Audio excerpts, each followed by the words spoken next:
Hello friends, सभी को स्वागत फिर एक डिवोशनल अध्याय में।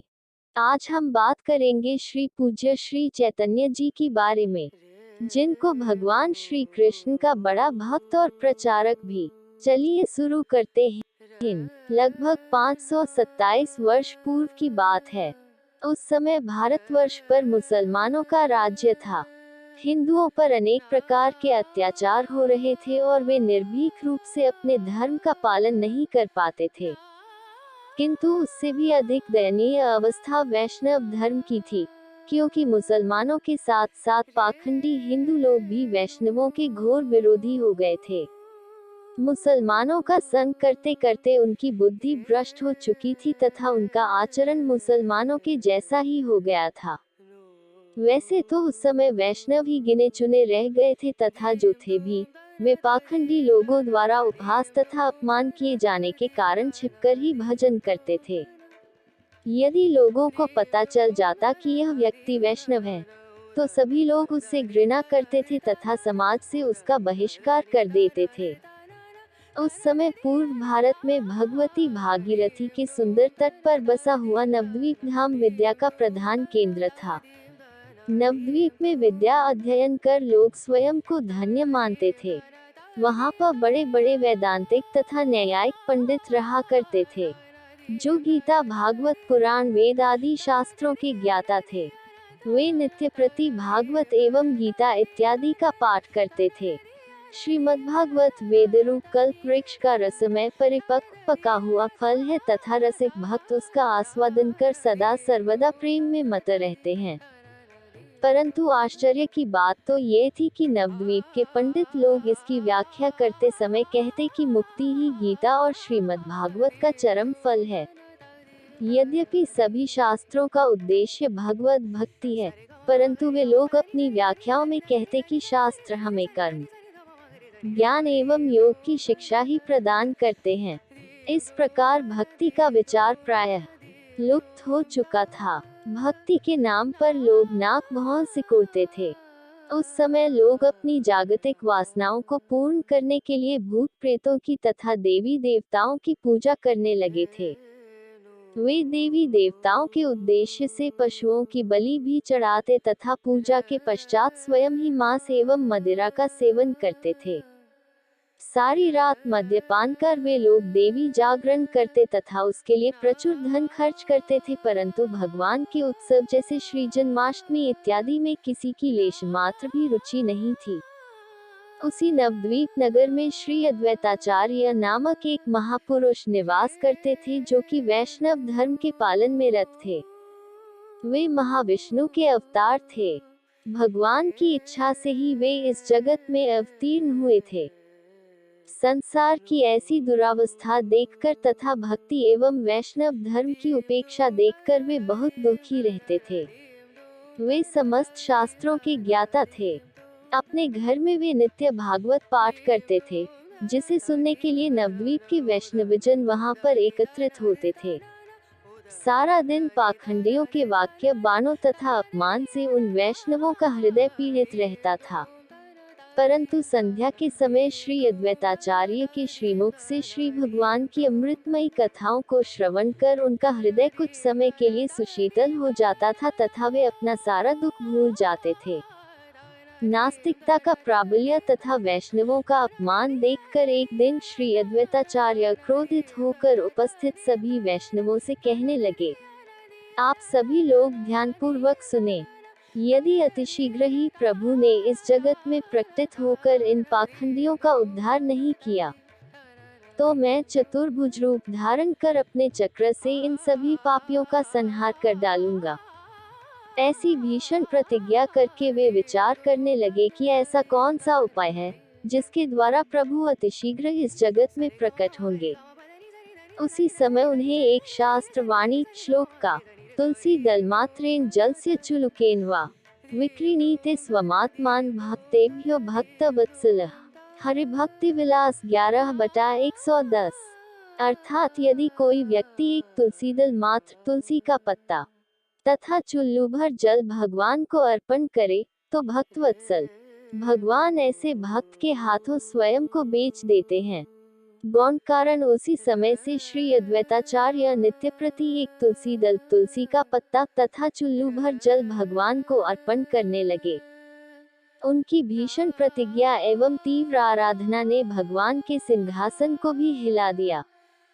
अपने ऐसे भक्त की इच्छा को पूर्ण करने के लिए श्री कृष्ण इस जगत में अवतरित होने के लिए विचार करने लगे। वे विचार करने लगे कि मैं किस रूप में अवतरित हूँ। सत्य, त्रेता एवं द्वापर में अवतरित होकर मैंने अपने चक्र के द्वारा भक्तों के विरोधी असुरों का विनाश किया, क्योंकि उन युगों में असुर प्रवृत्ति के लोग नाम मात्र थे। परंतु इस कलियुग में अधिकतर लोग ही आसुरिक भाव के कारण भक्तों के विरोधी हैं। यदि मैं चक्र से ऐसे पापियों को मारना प्रारंभ करूं तो समस्त सृष्टि ही समाप्त हो जाएगी। अतः मैं इस अवतार में अस्त्र धारण नहीं करूंगा तथा किसी का भी संहार नहीं करूंगा। इस अवतार में मेरा एकमात्र अस्त्र होगा हरिनाम।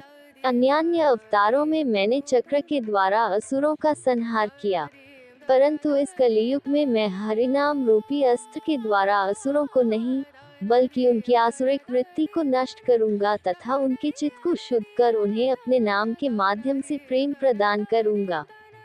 मुख्य कारण श्री राधायाः प्रणय महिमा कीदृशो वा नयैव स्वाद्यो येनाद्भुत मधुरिमा कीदृशो वा मदीयः सौख्यञ्चास्या मदनुभवतः कीदृशविति लोभात् तद्भावाद्या समजनी शचीगर्भ सिंधु हरिंदु।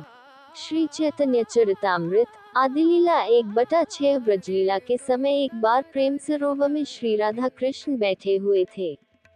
उसी समय एक ब्रह्मा आया और राधा जी के चरणों में मंडराने लगा, जिससे वे भयभीत हो गईं। उन्हें भयभीत देखकर कृष्ण मधुमगल से बोले, मधुमगल, इसे दूर भगा दो। ये सुनकर मधुमगल एक लाठी लेकर हो करते हुए उस ब्रह्म को दूर भगा आया तथा आकर बोला, मैंने मधुसूदन को दूर भगा दिया है, वह अब कभी नहीं आएगा। ब्रह्म का एक नाम मधुसूदन भी है, क्योंकि वह मधु अर्थात शहद का आहरण करता है। कृष्ण का एक नाम भी मधुसूदन है, क्योंकि वे भी अपने भक्तों के प्रेम रूपी मधु का आस्वादन करते हैं। अतः मधुसूदन चला गया। ये सुनकर राधिका जी ने समझा मधुसूदन अर्थात कृष्ण मुझे छोड़कर चले गए हैं और अब कभी नहीं आएंगे। अतः वे उनके विरह में हाँ मधुसूदन, हाँ मधुसूदन कहते हुए मूर्छित होकर कृष्ण की गोदी में ही गिर पड़ी। ये देखकर कृष्ण अत्यधिक विस्मित हो गए।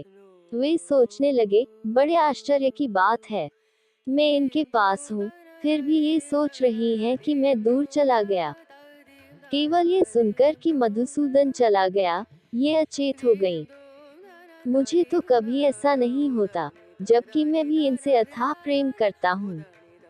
अतः इनके हृदय में मेरे प्रति जो प्रेम है, अवश्य ही उसमें कुछ विशेष हुए। उस ब्रह्म को दूर भगा आया तथा आकर बोला, मैंने मधुसूदन को दूर भगा दिया है, वह अब कभी नहीं आएगा।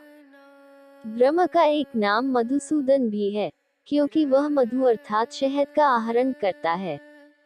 कृष्ण का एक नाम भी मधुसूदन है, क्योंकि वे भी अपने भक्तों के प्रेम रूपी मधु का आस्वादन करते हैं। अतः मधुसूदन चला गया। ये सुनकर राधिका जी ने समझा मधुसूदन अर्थात कृष्ण मुझे छोड़कर चले गए हैं और मैं अब कभी नहीं आएंगे। अतः वे उनके विरह में हाँ मधुसूदन, हाँ मधुसूदन कहते हुए मूर्छित होकर कृष्ण की गोदी में ही गिर पड़ी। ये देखकर कृष्ण अत्यधिक विस्मित हो गए। वे सोचने लगे, बड़े आश्चर्य की बात है, मैं इनके पास हूँ, फिर भी ये सोच रही हैं कि मैं दूर चला गया। केवल ये सुनकर कि मधुसूदन चला गया, ये अचेत हो गईं। मुझे तो कभी ऐसा नहीं होता, जबकि मैं भी इनसे अथाह प्रेम करता हूँ। अतः इनके हृदय में मेरे प्रति जो प्रेम है, अवश्य ही उसमें चमत्कारिता है। यदि मैं किसी प्रकार से उसका अनुभव कर कुछ विशेष पाता। इस प्रकार अपने प्रति श्री राधा जी का प्रेम देखकर कृष्ण के हृदय में 3 इच्छाएं जागृत हुई। 1. श्री राधा जी के प्रेम की महिमा कैसी है। 2. मेरी मधुरिमा जिसे श्री राधिका सदा सर्वदा आस्वादन करती हैं, वह कैसी है। 3. मेरी मधुरिमा का आस्वादन कर श्री राधा जी को कैसा आनंद प्राप्त होता है।